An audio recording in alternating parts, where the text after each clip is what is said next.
Family, is RJ, and as always, I'm excited about your future and all the amazing things that God has in store for your life. Listen, allow me a few minutes to share with you a little of my journey so you can get an understanding of how I became who I am.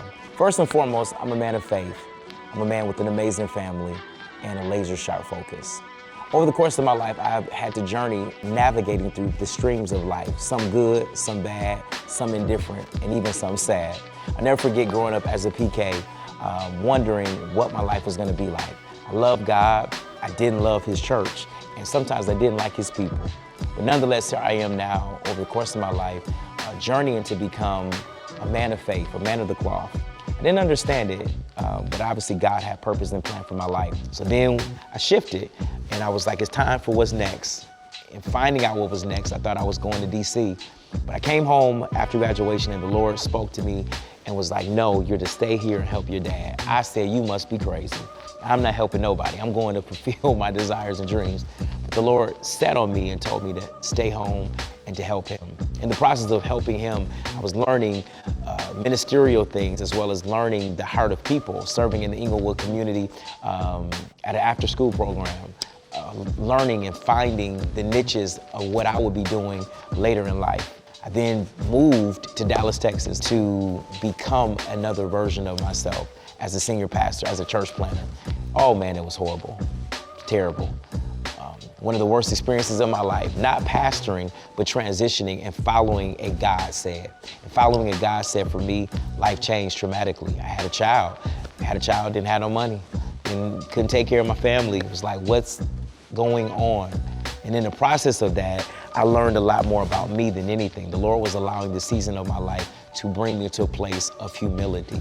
I never in my life was on Medicaid, never in my life didn't have what I needed. I came from a pretty strong home, pretty well-off family, but never in my life having to struggle or to go through some of the things that I had to encounter.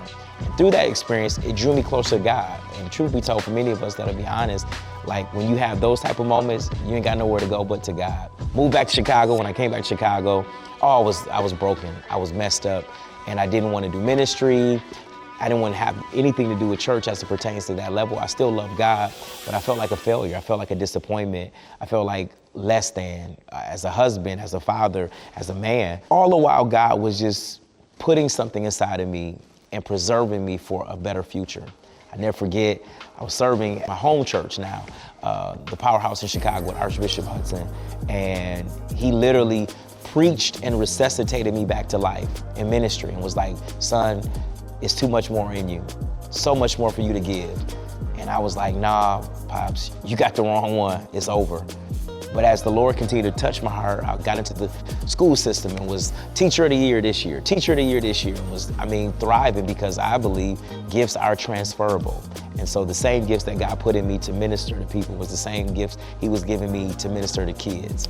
I submitted. I said, okay, Lord, I'll try this thing again. My hope is built on nothing less than Jesus' blood and his righteousness. Listen, I've come to find at this season of my life that trusting in people was so, it will damage your faith. But when you trust in God, and it may not always be the easiest of times, but it'll really work out to the betterment of you.